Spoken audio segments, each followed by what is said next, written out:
Hello and welcome to another edition of Football Express. This is online for a change, but we're here for the dialogue, not the wallpaper. My guests today, Gerard Lyttle, Paul Leeman, Mark McIntosh, as always. Thanks for your time, guys. Thanks for joining us. Now, a quick recap, as ever, on the results in the Sports Direct Premiership starting last Saturday, September 6th. There was a full league programme. Ballymena United 0, Glentoran 2, Bangor 0, Larne 2, Carrick Rangers 1, Cliftonville 2, Crusaders 0, Coleraine 4, Glenavon 0, Dungannon Swifts 2, Linfield 3, Portadown 0. Looking ahead to this weekend in the Sports Direct Premiership, Friday night, it's a huge game in East Belfast, Glentoran against Linfield at the Oval. On Saturday, we have Carrick Rangers against Bangor, Cliftonville versus Ballymena United, Dungannon Swifts versus Crusaders, Larne v Glenavon, and finishing with Portadown against Coleraine at Shamrock Park. Friday night, it's the big game. It's a showdown night for Glentoran and Linfield. Gerard, I'll bring you in first. They made it the Oval in the first Big Two derby of the new season. Glentoran have been blazing a trail at the top of the table, 5 wins and a draw so far, while Linfield have only played 3 games to date and have won all 3. Kieran Offord has scored 4 league goals for the Blues, Jordan Jenkins 3 for the Glens. Only 1 goal conceded by Glentoran in 6, none by Linfield in 3. Just finally, Glentoran are 3 points ahead of unbeaten Coleraine, 6 points ahead of Larne and Carrick, having played a game more. Gerard, is this going to be the year for Glentoran? Will Linfield burst their bubble on Friday night? It has a 0-0 written all over it, Stephen, doesn't it? Possibly, no, yeah. no goals conceded, or 1 goal conceded from the Glens. No, the Glens have been fantastic so far. Obviously, it was important getting off a great start for them. And they've found a system and a shape. And Pat Hoban obviously has come back, which is massive for Dacky and the team. So.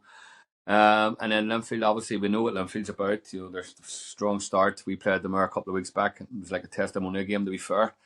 Don't think any player laid a glove on anyone. So it's an interesting one because it's for me, it's always the after effects of them games in terms of, let's say Linfield beat Glentoran, is their bubble bust a little bit? Or the other way around, do they go and win and continue on a massive run? So this is a huge game, in my opinion, so early in the campaign, because of Glentoran starting. Obviously, Linfield, when they're in Europe, they're down 1 or 2 games. So again, they've started really well without really motoring just yet. So interesting. Thanks, Gerard. Paul, Glentoran stalwart, the club and the team inside out. One thing I have to say, Gerard alluded to it there, was the defences are tight. I've been very impressed with Glentoran's defence. Marcus Kane and Shane McElhaney in the centre defence. 2 veterans, but anytime I've seen them, Paul, they've been absolutely rock solid. And then they've got their 2 attacking wing backs. There's a lot to like about Glentoran. But we've been here before, Paul. Great runs. Hopes are high in East Belfast and beyond of a first league title since 2009. Will reality bite on Friday night? Because Linfield don't give a monkeys about Glentoran's aspirations. They're just there to win. No, and obviously Glentoran had the upper hand over Linfield last season in the big 2 derbies, all but the last one, and results went for Glentoran. But I think last season Glentoran, after getting some great wins against Linfield, they weren't able to follow it up, and they were dropping points against let's just say, some of the lesser teams and teams that they were expected to beat, and they weren't able to do that. But so far this season, they've been beating everyone that's been in front of them. They'll be going into this big 2 game full of confidence. You mentioned their defensive strength, and I actually, before the season started, I probably worried a wee bit about Glentoran defensively because they lost Daniel Jola, who was the best goalkeeper in the league last year. They lost Cody Lyons Foster. Shane McElhaney has been a revelation. Many people that looking at his performance last season probably would have thought he might not have played this year. They've brought in Daniel Larmer. I know he's had a few injuries, but they've got strength around the defence, and when you've got a solid defensive foundation to work upon there, and they've got more in attack this year as well, and Pat Hoban has just come back into the team. So there's a lot going for Glentoran at this moment in time. It's all positive. It's a massive game on Friday. They'll begin in with confidence, but they've also got to be wary of Linfield. Linfield have obviously played a lot of games in Europe, and they're looking to close that little gap that's there at the minute. And you've got to take Linfield with the respect that they deserve, and it's a massive game, and it's one that I'm looking forward to going and watching. But I think everybody at Glentoran's looking forward to it, given the start that they've had to the league campaign. Thanks, Paul. Yes, and Mark, Andrew Mills must get an honourable mention as well. Really, really good between the sticks. Yes, I agree. I mean, Shane McElhinney last year, I think he's been a transformation this season. I didn't really see him getting into the team last year, I must say. So, Mark, Glens are riding high. They've got momentum. They've got confidence. Should have goals, which was an issue for them last year when they finished third. With Pat Hubin. Tell me how you see this game going. And do you think Linfield are going under the radar a little bit, just the way it suits David Healy? Yeah, as much as Linfield can go under the radar, I would say. Everyone always looks to Linfield to be the team up at the top. But Glentoran have been the most impressive team so far. There's no doubt about that. As you rightly said, at the back, I didn't see Shane McElhinney playing much. But, he's fully fit now. He's properly fit. He's got a run of games. And I think what people are seeing now is just his experience. They have a lot of experience in that side as well as some of the younger players. And I think, it's a perfect mix so far for the Glens. And you're right, Andrew Mills, he must have been frustrated last year because every time he came in, he did very well. He helped them win the County Antrim Shield. And Daniel Zola is a huge miss. He was the best keeper in the league last season, probably by a mile. But Andrew Mills has taken over and it looks seamless. But Linfield just keep doing what Linfield do. It's almost as simple as that, and it's quite boring to say that, but that's what happens. And when you have Kieran Offord starting the season the way he has, he looks like he's going to score goals in every game. But then you look at Glentoran, and Jordan Jenkins is in great form at the start of the season. And to me, Pat Hubin is probably the best striker in the league. He's got tons of experience. He's got that know-how. If you put the ball in the box, Pat Hubin will score goals, and Linfield will have to be wary of that. Thanks, Mark. Gerard, go back to you now. Just tell me what you liked about Linfield, and tell me what you like about both teams. I'll tell you, for debating purposes, their defences have been solid so far in the league. I've had a wee bit of a concern about Linfield's central defenders on occasion. Just the odd game, Hall and Roscoe maybe just have been a little bit off it. But they have Kieran Offord and they have Matthew Fitzpatrick, and I see a real good partnership blossoming there. So how do you think the game's going to go, Gerard? Where's the game going to be won and lost on Friday night? Because it is massive. When you have players like that playing at top end of the pitch, you've always a chance of winning games in terms of scoring goals. And then obviously the defence, being solid. So the foundations for both teams are really good. And again, it's an absolute nightmare to actually try and pick a winner beforehand because you just don't know. Like last year, for example, Linfield were flying and Glentoran, had one up on them every time I played, and we're beating them. So up until their last game, so I actually couldn't predict it. But as I say, I think Glentoran have recruited well this year and got their work done early. Jordan Stewart hasn't been mentioned either, who's come in and done really well and has given that little spark that probably what they needed and around that sort of midfield area. A wee bit of magic, getting you up the pitch with his dribbling skills and landing in the box. And he's obviously scoring goals now as well, and he seems as if he's enjoying his football. So he's one to watch too. And then going back to Linfield, he'd be wanting to, knowing soccer, he'd be wanting to get one over on them. So this bodes well for a really, really good game. Linfield, what I've seen of Linfield, Mark just said it. Linfield are Linfield. You can never write Linfield off. They get the job done. They're solid. They have a solid backroom staff, and listen, they could play awful for 85 minutes and still win the game. That's the type of Linfield.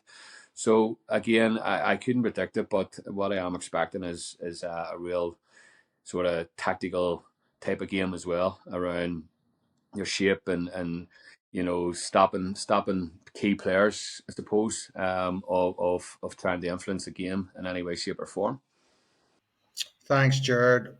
Paul, I was going to talk about maybe Chris Johns taking over as number one keeper, but I'm going to go straight into what about you? Gerard's talking about something there about being a sort of a tactical battle.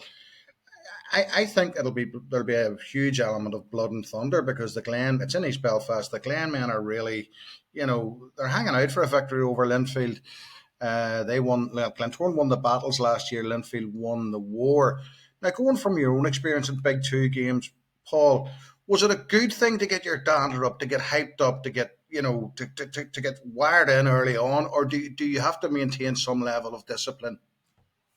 No, you have to maintain your discipline. I think certainly in the Big Two games, certainly when we played, it was very much blood and thunder.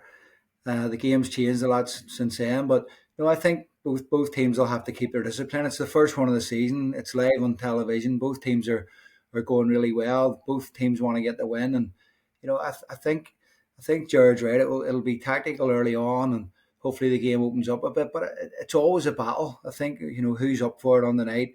It's always going to be a battle in those games. And you mentioned some of the players are the sort of flair type players. We've talked about the defences, and someone who I really like at Glentoran, and he missed quite a bit of the end of last season and was a key loss for him, is James Singleton in the middle of the park, who gives him experience and gives him a bit of bite in there, and maybe gives him a wee bit more in there than going forward as well than someone say like Fuad Sule, who they've lost this year. So for me, Glentoran have got, yes, their defence has been solid, but they've got more in attack this year. We've already mentioned those players. So for me, Glentoran will really go for this game. Being at home, there'll be a big crowd behind them. They've had a fantastic start. They'll really go, at Linfield. I believe that should be their tactics anyway, because of the start that they've had, and hopefully it's a positive night for them. But you can never write off Linfield. They've got some fantastic players in their squad, and it's Big Two. The old cliche, form goes out the window, and whatever happens in this game, it's not going to decide the title. Glentoran have got a huge month coming up with Linfield, away to Coleraine, and then home to Larne. I think the next 3 games will be really tell a tale for Glentoran and where they're at. Well, I have you, Paul. Did you ever get sent off in a Big Two derby? Not in the Big Two derby. I probably should have been sent off a couple of times, but no.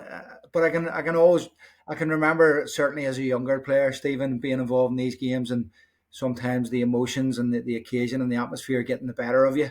And that's where it came down to the likes of the senior players when I played, the likes of John Devine and Chris Walker and boys like that sort of keep you under wraps, because, as a young fan coming in playing in the team in Big Two games, there was nothing I love better. There were fantastic games to play in, and I'm sure everybody's looking forward to this first one of the season. Thanks, Paul. Mark, I think there's a lot riding on it. Paul's right. Gerard's right as well. It's a huge game, number one, and the title won't be decided on Friday night at the Oval. But I believe that if there is a victor, if somebody comes out on top, it's a huge psychological coup for them and a blow to the losers. For talk's sakes, if Glentoran were to win, that'll increase their confidence and momentum massively, I would have thought, for the good start and to cement it against the old rivals. Linfield do what Linfield do, as we've said. They will like to spoil the party for Glentoran. If they can get a victory, that'll knock Glentoran's confidence and bring them right into the race. Yeah, look, to me it's probably more about bragging rights, though, to be honest. I think at this stage of the season, we're still so early on, I don't think momentum's not really a massive thing with one defeat or one victory at this moment in time. So to me, it's more about the fans' bragging rights, and yes, the managers will see it as a tick in the box. It's massive for the fans more than anything. I think at this stage of the season, the later games when they play each other are going to be much more vital to anything that's going to happen. But listen, it's a massive game no matter what. All of these games, and the fact that they play each other so often now, to me that kind of gets away from maybe people freezing on the big occasion. But the word that you used earlier is discipline. To me, that's going to be the telling thing in this game. You've got someone like Jordan Stewart, who is a genuine match winner. He can just pluck something out of nowhere.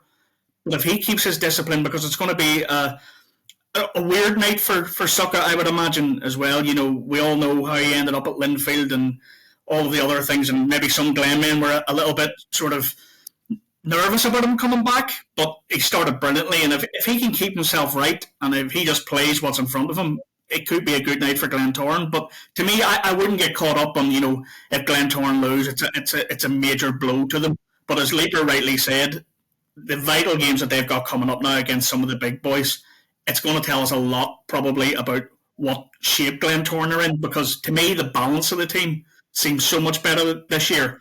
And as Leeper said again, James Singleton is an unbelievable player. He does a bit of everything. He can be a goal threat. He sticks the boot in, and that's going to be needed at some stage, you would imagine, on Friday night. But also Cammy Palmer. Cammy's had an absolute nightmare with injuries when he was at Linfield and at Glentoran, and by all accounts, he started the season very well as well. Okay, thanks, Mark. Looking elsewhere, Gerard, starting off with Carrick Rangers against Bangor. Stephen Baxter's team flying high, and some of his former Crusaders players doing very, very well down at Taylor's Avenue. Newcomers Bangor have claimed 2 wins from their opening 6 games. A good start, Gerard, for a team that's just won the championship and come up this season. And do you think Carrick will have too much for them at home? Credit the Bangor so far. They obviously beat us first game of the season and deserved the points. And again, Bangor probably a bit like Carrick. I think the home form will be crucial, and they're difficult places to go to and pluck results out of. Obviously, we went to Bangor and it didn't happen for us. We went to Carrick on Saturday and we were really not really concerned, but we had to get it right. Because of their start. The experience in their team is probably the best in the league in terms of know-how and players who've been there and done it and played for top teams. So it's a difficult place to go, especially when the conditions aren't great. Saturday, I thought we played really well. I thought we were very comfortable until we were uncomfortable, if that makes sense. Right. When we conceded, I think we flopped a little bit. There was a bit of nervousness set in, but rightly so, because our performances and results have been up and down. So I think Carrick, as I say, again, we talk about recruiting and how important that is for any team in the world, but especially in the Irish League. If you get that right, you have a chance. I think what Stephen's done really well is he's recruited experience and players that's probably going to suit how they play and where they play. And that was evident in Saturday. They make no bones about it. They got back to front. They were physical. They had running power in the top third of the pitch as well, which can cause a lot of teams problems. They can sit deep. They can go and mix it really well. So I think it's any team playing against Carrick, home or away, by the way, will find it hard. And I think in Saturday probably experience will be too much for Bangor. Thanks, Gerard. I must say, Paul, credit to Cliftonville. I thought it was a massive victory beating Carrick last weekend. Stephen, as we know, he's gone back to Crusaders for Adam Leckie, Billy Joe Burns, Jimmy Callagher, and he's also taken another ex-crew and Matthew Snoddy, Skimmer. And Paul Heatley, well, he was there beforehand, but he knows these players very well. And I have to say, Paul, I've been very, very, very impressed with every one of those former Crusaders players, including Matthew Snoddy, who's been really, really good in the middle of the park. Can they sustain it? I don't see any reason why not. Jimmy Callagher was strolling at the back anytime I've seen him, but then I thought teams played into his hands a wee bit, with sort of long balls that were meat and drink to him. Bangor, we know, have threats up front. Ben Arthur's obvious candidate. Do you think maybe Carrick will be rocked? Their confidence will be rocked by losing Saturday? No, I don't think so. I didn't see all the game. I seen some of the highlights, and by all accounts, Carrick were well in the game. It's probably the latter stages of the game. They missed the penalty as well. So, as Gerard said, they've got a lot of experience and they've got a threat at the top end of the pitch, and I think they'll be okay. And many people, again, at the start of the season, I was probably one of them. I was probably looking at Carrick going, do they have too many experienced players? You can't have enough experience. That sounds stupid, but do they have too many that are, coming off the back of long-term injuries? Are they going to be able to play enough games, to give them that experience? But so far, they've been brilliant. You mentioned the likes of Callagher and Paul Heatley, who's been there a while now, and Adam Leckie, and Billy Joe Burns is still coming back from that injury. And you've also players like Luke McCulloch in there and Joe Crow. These are all experienced players, and And Stephen's been very clever with his signings. He's went to Linfield and he's brought in a young star, Ryan McKay, who's just on the fringes of the Linfield team, with someone who's rated highly. So he's been very clever. No one knows the league as well as Big Stephen.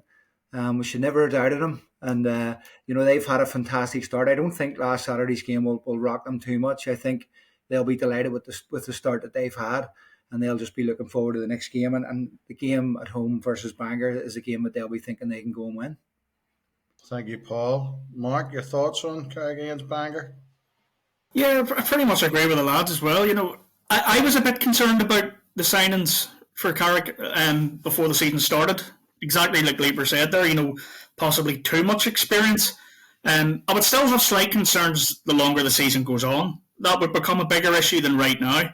Everyone's on a bit of a high and the season's only started. But I think you have to give huge credit to Stephen Baxter.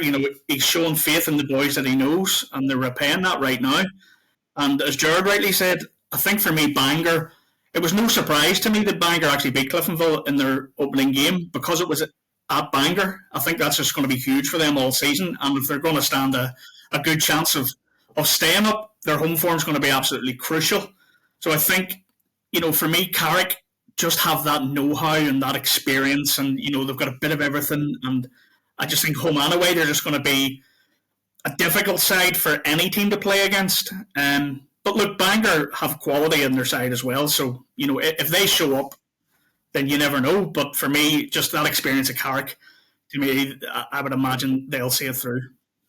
Thanks, Mark. Now back to you, Gerard. I want to talk about your boys, Cliftonville against Ballymena United on Saturday. The thing I won't ask about, Cliftonville are in turmoil off the pitch, but starting to get it together on the field of play. As I've already said, I thought it was a cracking win over Carrick last weekend. Sky Blues, by contrast, were flying high, 2-0 defeats in a row for the Sky Blues. Gerard, in broad strokes, what I'm going to ask you is, it's been difficult for you and Jim over the summer in terms of recruitment, or so it looks from the outside, I must say. How have you managed, and where do you think your squad is at the minute in terms of, is it 100% up to par? Is there more to come from this Cliftonville team? Has it been a bit turbulent in recent weeks and months? No, to be quite honest, Jim and I have been, well, you believe it or not, Stephen, fully focused on the football side of things, and you can't get sidetracked with whatever's going on upstairs or in around the place, because our job is to put an strong 11 on the pitch and be competitive and try and win games. And I think we're starting now to see, I think there's much more to come from this team. We're looking at it, and it's, we have a nice mixture now as well. I think Mark spoke earlier about experience and too much experience in teams, and I think at the minute we're getting a nice blend of experience and youth within this group, and when that comes together and knits, then you've got a good strong squad. So I think there's signs there in the last few weeks certainly that we have seen, from Glenavon, Crusaders, obviously Carrick. There's signs there that we're starting to get where we want to get to in terms of on the pitch. So in terms of that side of things, we're quite happy. We've brought in another player yesterday, Sean Robertson, who's going to inject a lot of pace into the team, which we're probably missing a little bit of. So, and we've chopped and changed a little bit in terms of our formations, which is good. So the players now have that in their favour, that they can jump in and out of different formations. So I think for us at the minute, it's we're quite happy with the squad. Obviously, you're always looking to see where you can add and where you can strengthen in one or two departments, and that's now gone. We're now focused on what's now. January we'll revisit that when the window opens if we need to. But in terms of that, I think so far, I can't answer on behalf of Jim, but I think any sort of players we've kind of wanted to recently, we've been able to get. So we have to be grateful for that, and again, that's where we are at the minute. Great, Gerard. Thanks for that. Paul, a bit on Ballymena. I sort of get the impression that maybe Cliftonville are maybe only up with 3 wins in a row, as Gerard said. They're in different competitions in Ballymena. I don't know how it'll affect them, but 2-0 defeats in a row. You need character to sort of staunch the leakage of points. Yeah, and I think this season Ballymena been very busy in the transfer market and brought in a lot of players, and they've had a good start. And coming off the back of 2 defeats, I don't think there's probably a tougher place they'd want to go than Solitude. I watched Cliftonville recently against Glenavon, and I always enjoy watching Cliftonville. And they've got a clear style of play, and they play good football. They've got good players, and their home record is excellent. It's a difficult place to go, so I think that's going to be another tough day for Ballymena, given how highly I rate Cliftonville. I think Aaron Casey's been brilliant for Cliftonville so far this season, and I don't think Hale has hit the heights that we know he's capable of. And when he can find that, Cliftonville are a team to be reckoned with, and they always seem to find these players that Jim knows through youth football and down south and stuff. They always seem to find good players. So Cliftonville, I think they'll be fine this year. I think they'll be up challenging the top of the table, and not putting any pressure on you, Gerard. But I think they'll be fine, and I think that's a tough place for Ballymena to go this week. Coming off the back of 2 defeats, they need their experienced players to really step up, and they need to find a big performance this weekend. Thank you, Paul. Mark, Paul saying there he anticipates Cliftonville will be, further up the league and going well later on. I don't disagree. I'm looking at it, I may be thinking more of the bottom end. Like, who's going to feel the squeeze this year? Because, it's rarely sort of suspected or suggested it's going to be like Linfield, Larne, Coleraine, Glentoran at the top, the full-time teams, right? And more intriguingly at the bottom, I mean, we'll come to it in a minute, Glenavon are down there, Crusaders are down there, and people are sort of saying they've too much quality. But who's going to go down? And in terms of the top 6, my fear is that the likes of Ballymena and Cliftonville will face more pressure because of the money that's being spent elsewhere. Yeah, look, I think even the way you looked at last season, Cliftonville lost a lot of players at the start of last season, and it resulted in them not finishing in the top 6. I fully expect this year, though, I think I said a couple of shows ago, that we'll see the traditional top 6 again in the top 6. This season, I think Dungannon have slipped a little bit. It was a massive result for them last week, beating Glenavon. You talk about momentum earlier. That's probably one when you can talk about momentum, just getting that belief, getting your first win. But for me, I'm really interested to see what Cliftonville do. They've signed some players again, a bit like last season. That's going to take a bit of time. And I'm fascinated by the most recent signing, I have to say, Robertson. He's had a difficult spell at Derry City and Shamrock Rovers. All that means is he's coming to Cliftonville with a point to prove. And if you have that and someone really wants to prove a point, and as Gerard said, with his pace, I think he could be a really tricky customer for a lot of Irish League players. And if he hits the ground running, it's only going to be good for Cliftonville. Thank you, Mark. I think it's an intriguing encounter again. After Glentoran and Linfield, I think it's the most attractive fixture on Saturday. One that's attractive for me, certainly, is Dungannon Swifts against Crusaders. It's a basement battle of 2 teams who finished in the top 6 last season. Gael Ballymena, he returned for Dungannon recently. He was influential in the game. The victory against Glenavon, you mentioned. Crews are wobbling, but they do have the top goal scorer in Fraser Bryden and his cohorts. So Dungannon Swifts maybe coming out of a difficult spell. Crusaders still in one. I watched Crusaders against Portadown there last week, and then we played them. And do you know what? The best way for me to describe Crusaders at the minute is the complete opposite of what Crusaders always were. And credit to Daki, he's a young manager. It's quite ballsy that he's changed their whole philosophy in terms of their style of play and all that. But I mean, Crusaders, we couldn't get the ball off Crusaders first half in the cup last week. I thought they were really, really good keeping the ball. Their movement was good, bit of pace up top and down the sides. But for me, they were a little bit fragile, and potentially inexperienced is probably the best way I could describe Crusaders. But again, there's goals in the team. They can score goals and they can hurt you. I think if they could maybe just tighten up a little bit, then they'll be okay.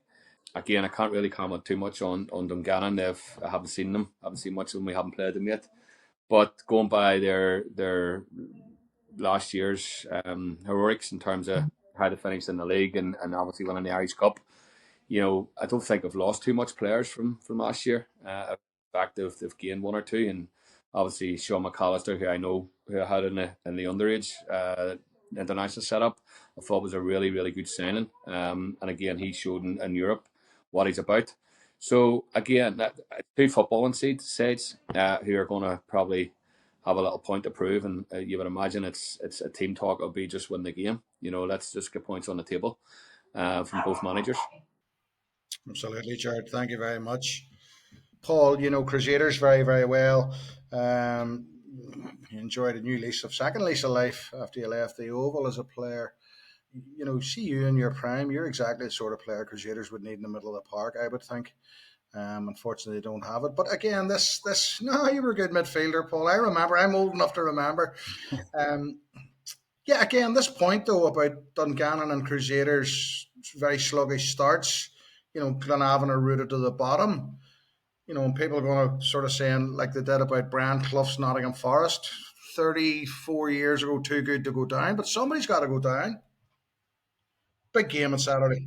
Yeah, it's a massive game. I think it'll be a good game as well, as Jared touched upon. Declan Goodell, Crusader, he knows what way he wants to play. He'll stick with his philosophy. We know that Dungannon like to play, a passing open game of football. So I think that'll actually be a really good game of football. But it's a massive game for both teams.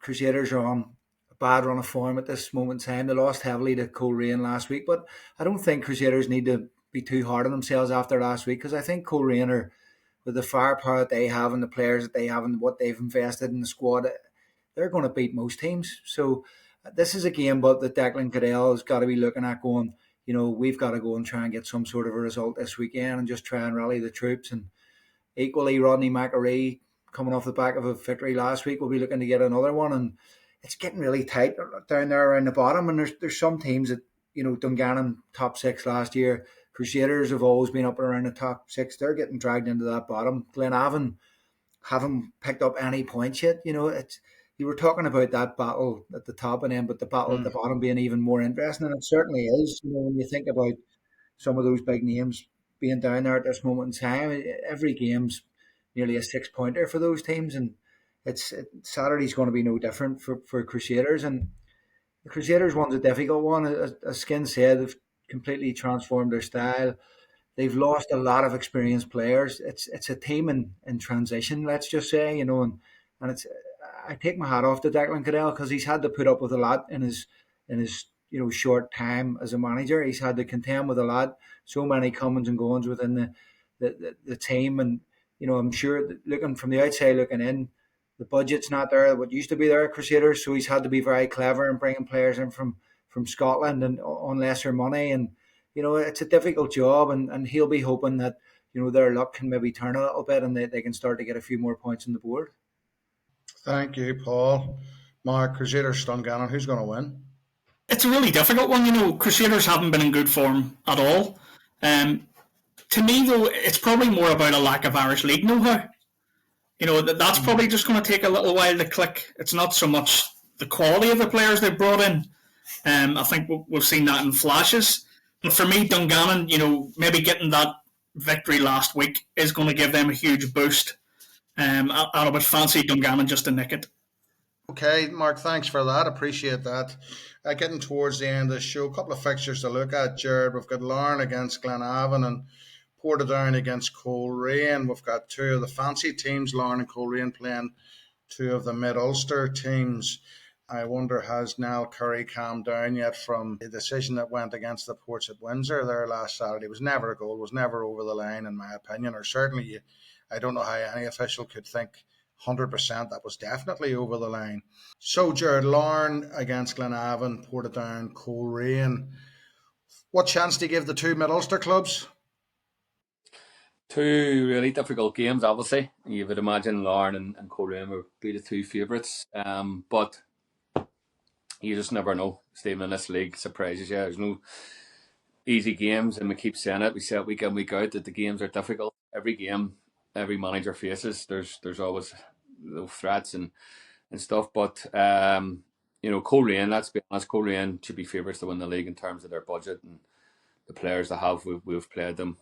We've done reasonably well against them, but again, they're a team full of really top players, and they'll continue to grow and they'll continue to buy, and you'd think that they'd be favourites to win every game. So that's my looking at Larne again. We played, and I was really impressed with Larne.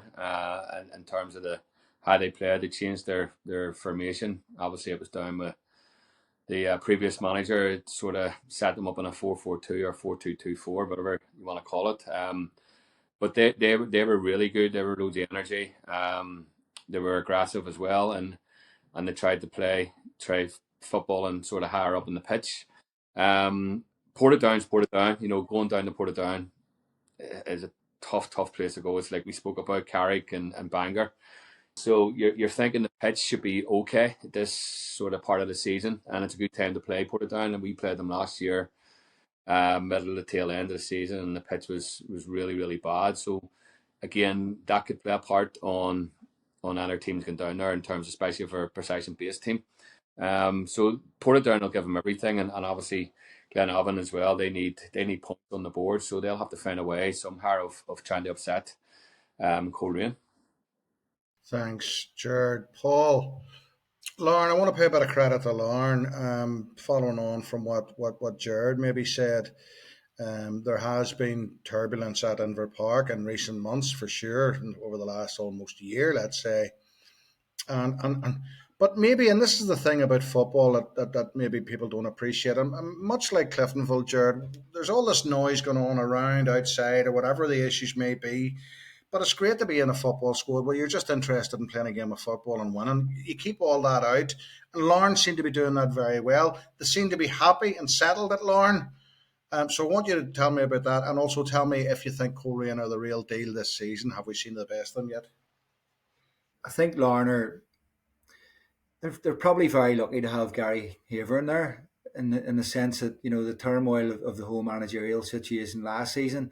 And then with Nathan Rooney leaving early this season, they've been able to call upon Gary, who knows the setup, knows the club, knows all the players, and he's able to step in there and seamlessly, and that they've just continued with their business, with their football, and they've had a really good start to the season. And they're probably, you mentioned Linfield going under the radar, Larne are probably going on, apart from all the off-field stuff, but on the football sense, they're off the radar a little bit. Because for the last number of years, they've obviously been the favourites, the fancy team, the team spending all the money. So it's a different position for Larne to be in, but they've still got so much quality in their squad.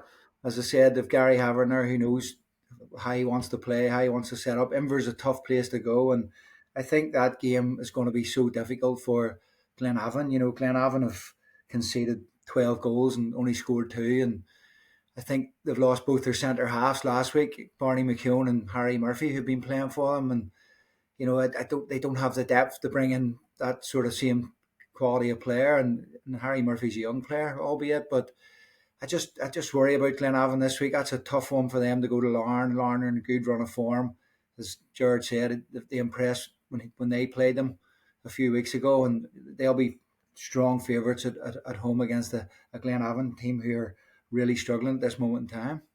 And Coleraine, Paul, do you think they're the real deal? Do you think we've seen the best of them yet? Well, I haven't seen them playing so far this season, but I haven't spoke to people who were at the game last week against Crusaders. By all accounts, it could have been 7 or 8, and it was their best performance of the season. Joel Cooper was unplayable. Will Patching, Jamie Glacken, the names go on and on. They've got such a good squad. They've invested heavily in it, and I agree with Skin there. It's they should be winning these games with the quality that they have in their team. The only thing that might upset them, I agree, is going to somewhere like Portadown where it's not the perfect surface, and it might be become a wee bit more of a battle, which Portadown would want it to happen. But if it's a game of football, an open game of football, Coleraine have got all the weapons, and I think they are the real deal this year. A lot of people will say, well, maybe they can't win the league in the first year. It'll take them a bit of time, but I don't know. When you've got players like Cooper and Jamie Glacken and McManus at the top end of the pitch, and some of those midfielders I mentioned and the defenders that they've brought in, they're certainly going to be a team to be reckoned with.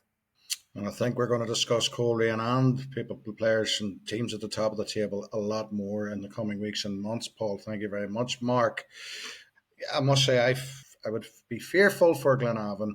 They haven't shown much this season. They're in danger of getting um, isolated, cut off. Portadown, I think will be all right. Larne, I like, and Coleraine, superb. Yeah, I would be concerned for Glenavon right now. You know, defensively they haven't been great. I think they're struggling to score goals. Having the two defenders sent off last week is a nightmare ahead of this weekend. I just don't see any chance for Glenavon. And even traditionally in the last few years, they've never done particularly well at Inver Park. So to me, I can only see a Larne victory there. But for Portadown this weekend, to me, it's going to be, are they going to feel sorry for themselves after last week? It could have been a different story had Linfield's second goal not stood. I would imagine that's not going to happen, though. Niall Curry's interview afterwards, I think he deserves huge credit. It would have been very easy to go mental after such a ridiculous decision to go against him. But he was dignified and he was calm. And if he can put that forward to his players, then to me, that's where they need to be going into a game against Coleraine, because so far, we can only talk about what we've seen so far from this Coleraine, and they do look like the real deal. And as Paul rightly said, some of the players at the top end of the pitch are going to score a lot of goals, and Will Patching started brilliantly. Mark, thanks for your contribution there. And that brings it to an end, guys. Mark and Gerard and Paul, I really appreciate you joining us today on Football Express. I think we're going to have lots more to talk about. It's exciting all over the Sports Direct Premiership.